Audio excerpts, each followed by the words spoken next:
la articulación de la reflexión teórica con la sociedad y con la política. Y yo creo que para nosotros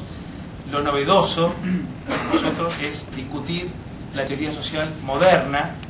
y contemporánea con un socialista. Eso para nosotros es una cosa novedosa, porque la discutimos con un socialista que lo hace desde ese lugar. Y además, como es un obsesivo, él siempre sabe el último libro que puede citar o que puede criticar o que puede sumar a la discusión, y entonces pasamos unas semanas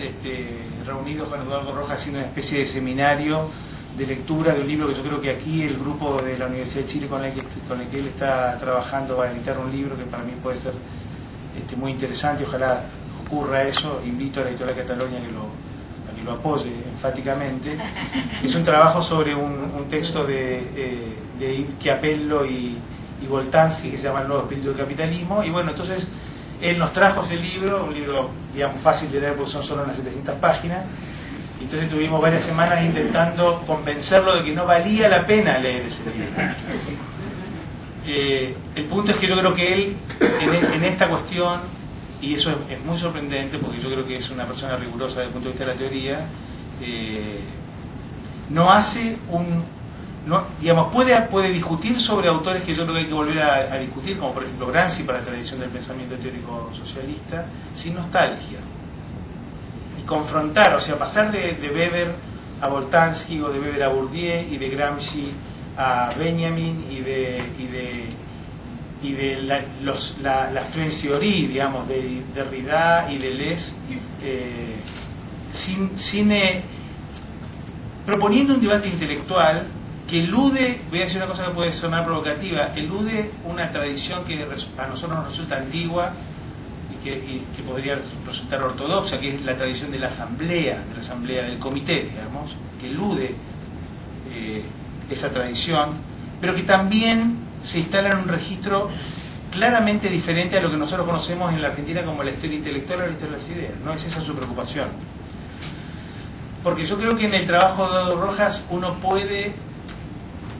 puede leer además este libro si no es en una biblioteca, en la biblioteca propia si es posible, y con los apuntes de otrora, digamos. Porque es una permanente referencia a revisar los apuntes de los libros que leímos desde una mirada que él propone permanentemente nueva. Entonces nos propone volver a leer y nos propone básicamente retomar esa discusión sobre si la práctica teórica puede convertirse en una práctica política, básicamente. Y si esa práctica teórica tiene algo que decirnos y decir a la sociedad en esta tensión que él plantea en el libro. Él decía en un artículo del 2003 que había que trabajar sobre la recuperación de la dimensión de las relaciones contradictorias y complementarias que pueden tener la política y la razón de Estado y la política y las razones de la sociedad. Entonces, digamos, ahí yo creo que instala la idea del valor positivo que tiene la práctica teórica, partiendo de la idea de su no neutralidad, de que la práctica teórica no es neutral, y asumiendo que las posiciones de lo que Derrida llama el discurso hegemónico, no a la Laclau, digamos, lo que es el discurso del liberalismo económico, lo tiene resuelto eso, porque ha naturalizado lo que no es una neutralidad. Entonces él plantea una práctica teórica que no es neutral, porque en el otro discurso yo creo que hay condiciones de producción que resultan o que hacen de esto un atributo intrínseco. Por lo tanto, yo creo que Los Murmullos plantea si es posible superar un trauma que está inscrito en la memoria del Partido Socialista chileno. Que yo creo que Rojas dice en alguna entrevista, no sé si la que hicimos nosotros para la revista Nómada de la Universidad de San Martín o la revista de Weinfeld en página 12, que tiene que ver con la crítica pública que el Partido Socialista le hizo al gobierno de Allende. Y esto para incorporar la perspectiva de la teoría social y política al discurso y a la práctica de los políticos socialistas y a los hombres de Estado. Por otro lado, yo creo que Los Murmullos es una clara demostración de amplitud, porque demuestra claramente una incorporación de perspectivas en un libro que yo diría que está claramente instalado en el registro de la crítica, y voy a decir también, con el abuso de que por ahí suena a invención, un estilo muy bodeleriano de la crítica. Baudelaire tiene un trabajo que se llama ¿Para qué la crítica? Y dice la crítica debe ser inevitablemente apasionada, parcial, neutral, hecha siempre desde un punto de vista. Creo que eso define muy bien el estilo de crítica de Rojas, pero dice al mismo tiempo Baudelaire un punto de vista que abra el mayor número posible de horizontes. En ese punto yo creo que Rojas hace un ejercicio de amplitud y lo demuestra en poder incluir perspectivas que en muchos de los que son interpelados por el libro probablemente no hayan circulado o transitado por esas tradiciones, como por ejemplo Nancy Fraser o el problema de la mirada de la lucha de las mujeres, incluso en el análisis de la propia sociedad chilena. Yo quiero terminarle esta breve introducción con un texto de alguien que falleció hace poco,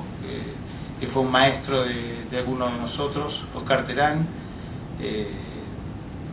un precursor de la historia del pensamiento latinoamericano y de la historia de las ideas en la Argentina, que me parece que resulta apropiado para pensar el texto de Rojas y la tarea que él propone. Terán decía en la introducción de este texto que se llama En busca de la ideología argentina, decía, bien sé que aquello que debe ser dicho quizás no encuentre en mí un lenguaje que lo pueda decir. Bien sé que esa inefabilidad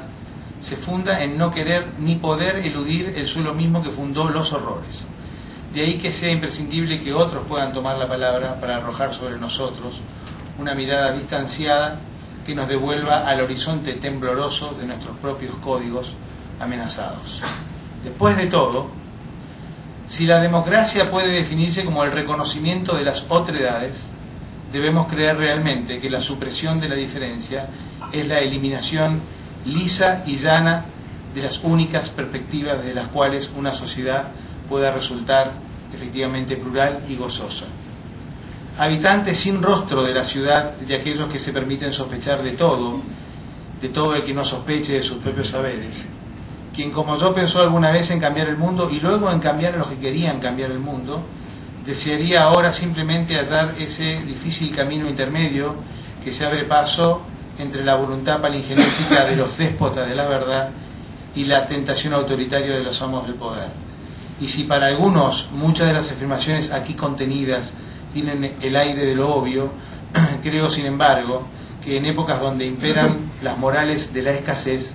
ha llegado también en este país, en este caso era la Argentina, el momento de luchar por la obviedad. Muchas gracias y felicitaciones para desde este modesto país en el continente, y que nos pondremos en marcha. Vamos a ver si quizás en las elecciones internas del 2013 puede ejercer su derecho al voto. Bueno, yo quisiera dar una excusa que yo soy de presentación escrita, pero a raíz de que en los últimos 2 días hemos estado enterrando a una de nuestras principales, más históricas líderes, tuve que concentrarme en esa tarea y no tuve el tiempo suficiente de hacer una presentación escrita, que es el único modo de no dispersarse, de no alargarse en exceso y no ocupar adecuadamente los 10 minutos. Pero quisiera un par de cosas decir sobre Eduardo. En primer lugar, que yo agradezco esta nueva contribución de Eduardo a nuestras ideas. Él, con Jorge Arrate, hizo una contribución, yo diría, bien monumental, que es esta historia de la izquierda chilena en dos tomos, que es a mi juicio, una de las lecturas más inteligentes que se han hecho sobre nuestros 150 años de pensamiento crítico y de movimientos de izquierda en el país. Y en segundo lugar, porque como tantos otros, he tenido el privilegio de caminar por Buenos Aires con Eduardo muchas veces, haciendo una combinación muy adecuada entre tareas políticas que hacen a la relación entre los dos países, entendemos, como siempre hemos creído, de modo virtuoso, y en segundo lugar es el recorrido a librerías especializadas que solo Eduardo conoce. Lo que uno quiere era las otras librerías, las que no son especializadas.